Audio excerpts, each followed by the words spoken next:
Hi, this is the Body X from the Candid Frame, and welcome to another video. Before we get started, I just want to announce that I've just released my fifth book. It's ebook called Portraits of Strangers, which is being released by Fuel Books. One of the things I'm often asked about when people take a look at my photographs is how do I approach strangers to make their photographs, and it gets asked often enough that I decided to finally get around to writing a book, and it gets released this week. In it, I discuss the whole issue of the fear and the anxiety that we typically feel when we think we see a subject that we really want to photograph and we want to approach them to make their portrait, but anxiety, fear of rejection, and whatever sort of keeps us from being able to do that. So this book is sort of an answer to that. Not only getting past the fear, but some of the technical issues in terms of lens choice, exposure, being aware of light and the background. It's a 50-page book, and it's available for just $8. And even though it's a slim volume, there's a lot of information in there. So if part of your photographic journey includes wanting to make photographs of people, this is the book for you. And let me know what you think. When it comes to the way we experience a photograph, there are five different factors, which I call the five visual draws, that really impact the way that we experience a photograph. They are sharpness, contrast, color, pattern, and brightness. And one of the ones that I want to talk to right now is about color.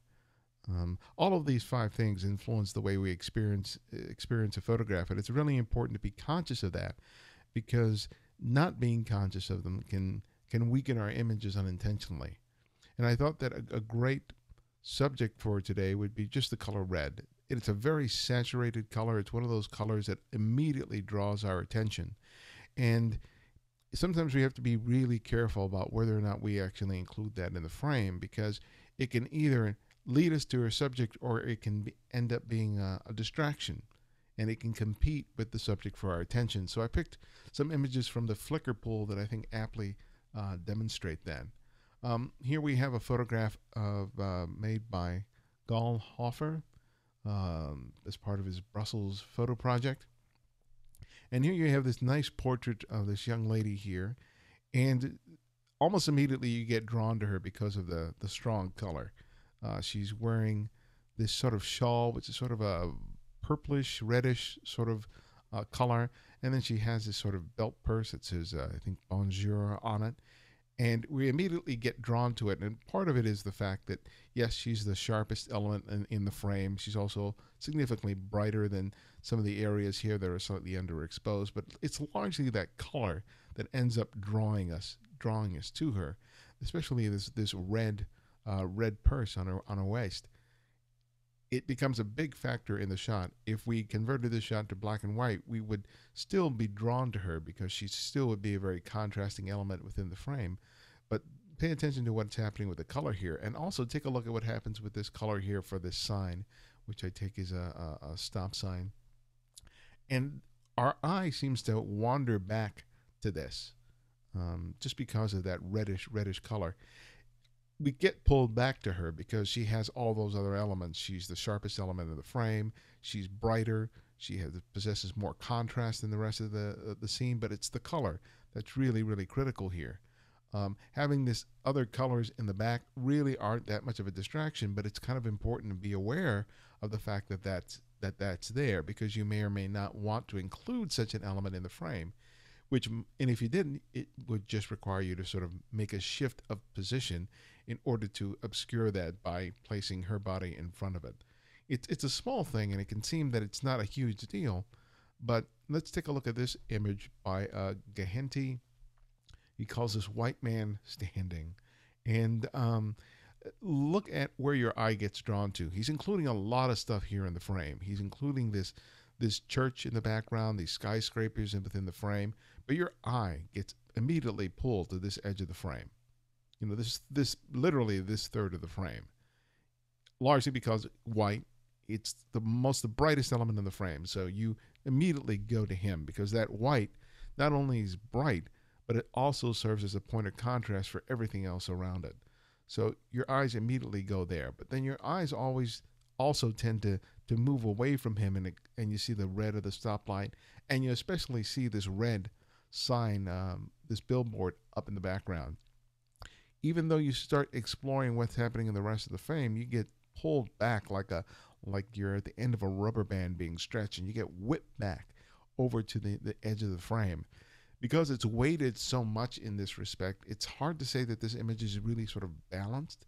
Um, it's so focused on this third of the shot here. This is really where all the sort of action is happening.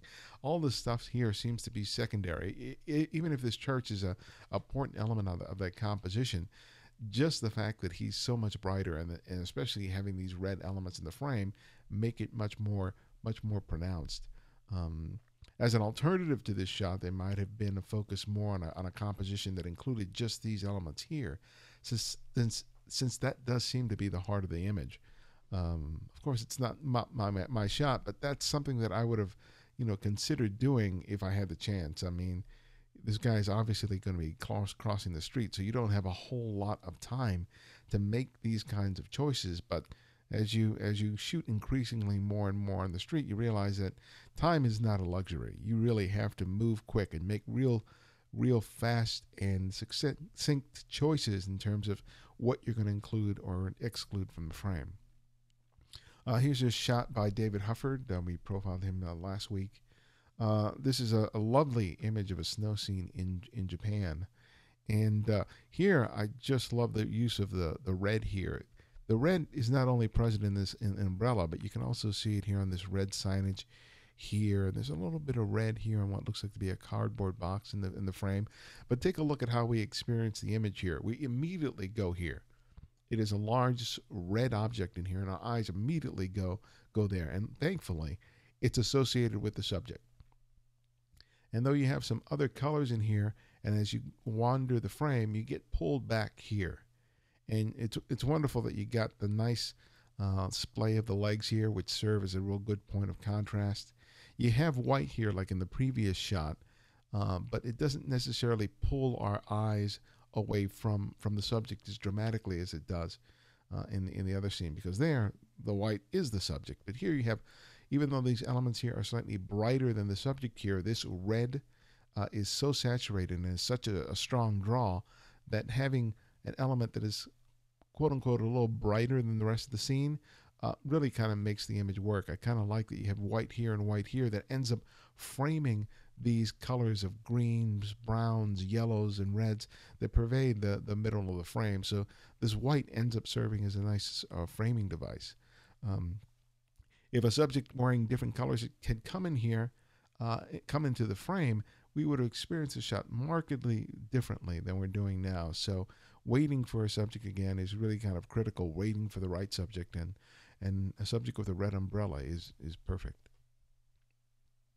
Here's another shot made by Jason T. Here the red of this window display is absolutely critical here. It's obviously one of the biggest draws that we have in the shot. And if he had waited and only made a picture with just the display, I don't know whether or not this image would work as well as it does here. Without this figure here, we would be drawn here. Even though this is a large display of red, my eye would get drawn over to here just because here it's the brightest element in the frame, and there's also this point of contrast between this figure in the suit and this white circle and this red.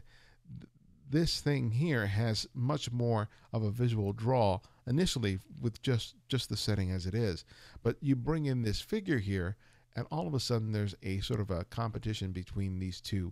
There's a tension that's introduced to the photograph that really works. Usually it's not a good thing to have two elements that are sort of competing with the viewer's attention, but in this case it actually works because this tension draws us back and forth between these two elements. And here it's the large dominance of the red and this figure here that serves as a really strong point of contrast, much stronger in contrast to this, which is why our eyes immediately go to the right here in order to make the shot.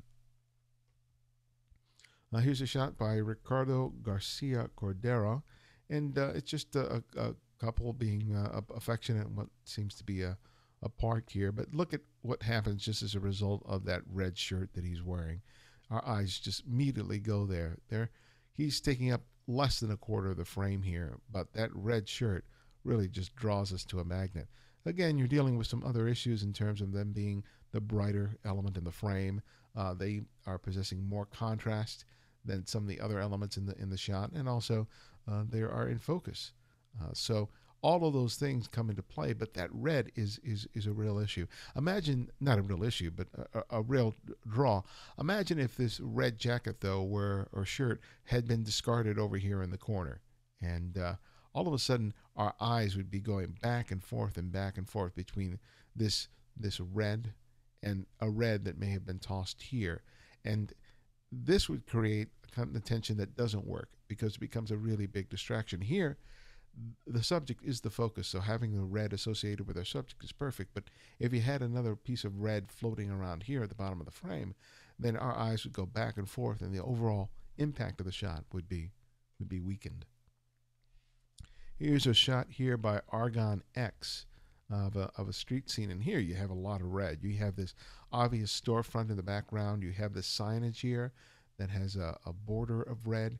You have this red on the wall here, and our eyes just go here. Obviously, the street scene and the subjects here are important, but our eyes keep wandering to the periphery of the frame. That seems to be much more of a draw than it is the figures here. You've got some great color. I think the setting itself is great. I mean, I love the blue door. I love the blue here, and obviously the sort of the bluish color cast that we get in the foreground. But for my thinking, it's these figures don't necessarily complement the entire scene as it is. Having a figure in here wearing some sort of red, like we had the subject in the previous shot that was carrying that red umbrella, would serve as a great counterpoint to all this red here. And this is one of those times where you really have to wait.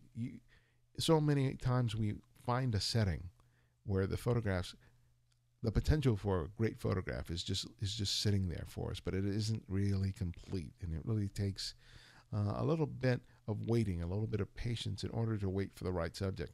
And granted, sometimes you may have to wait 20, 30 minutes, maybe even longer for the right subject to walk into the frame. But if you have the potential of a setting that's as good as this, it really is worth it. Sometimes it's not advantageous to wander around the streets and walk around endlessly hunting for photographs. If you find a great setting, then just waiting for the right subject can make or break a shot. I think that this has all the elements of it, but I think that these figures don't really add to the shot in the way that you might want. Everything else is great, but camping out there would be a really good idea. Here's a shot where the red really kind of pays off. You have the red, obviously, of the American flags here, but it's this veteran here with that red shirt that really just draws our attention. He's the brightest element of the frame. He's obviously the greatest point of contrast between this dark locomotive. It's just working, and this is a shot where the red is really being used to benefit the composition. You do have some red here behind him, but that's not really a huge distraction at all. You have a little bit of red here, but this is underexposed because this person is within the cabin of this locomotive here. This red over here, which actually looks a little bit orange, is again not a huge distraction because all those visual draws in terms of sharpness, contrast, color, and brightness here are really playing a big role in how we experience the photograph. And lastly, we have this image by John Krill, which is all about red. And sometimes having an image that's so dominated by red can be an issue in terms of the success of a photograph. But in this case, it really, really works because it really provides you a really distinct sense of place. And having all these sort of counterpoints of color, the blue wall, the yellow towels, the sort of yellow brownish lampshade, the door frame here, all of that stuff really, really works. If this room were all red and everything in it were red, it would be a very different photograph, and I don't know if I could deal with that much red being bombarded at me. But having these counterpoints of color and shapes that are happening in the shot really make make it really, really great. I mean, this is a wonderful scene. Uh, I might have taken. This is probably. It says a Traveler's Yacht Madonna Inn. If anything, I would have taken these things out. This signage in there, and just temporarily move that out of the way. I really want just those towels to be the dominant thing, and whether I get permission or not, I'm not gonna ask for permission. I'm just gonna take those things out of the frame, make my shot, and put them back because this is such a great, great, great scene, and love the color. It's just fantastic. So I hope you like this like these videos. And getting increasing numbers of people signing up for them. So people are really responding to it. So that's great to see. So if you're watching this video and you haven't already added yourself to the Flickr pool, please do, and subscribe to the video channel. As sort of an offshoot of the ebook that I mentioned at the beginning of the video, I'd love to be able to see some more of your own photographs of strangers and use them as sort of a launch pad for a topic for a future video. So what we can do is when you're uploading images to the Flickr pool, use the hashtag TCFstrangers. Again, that's hashtag TCFstrangers. And then when I'm looking through the Flickr poll over the next couple of weeks, I'll pull images with those hashtags of strangers and talk a little bit more about some of the things that I talked about in the book about photographing strangers. So thanks again for your support, and I'll see you next time.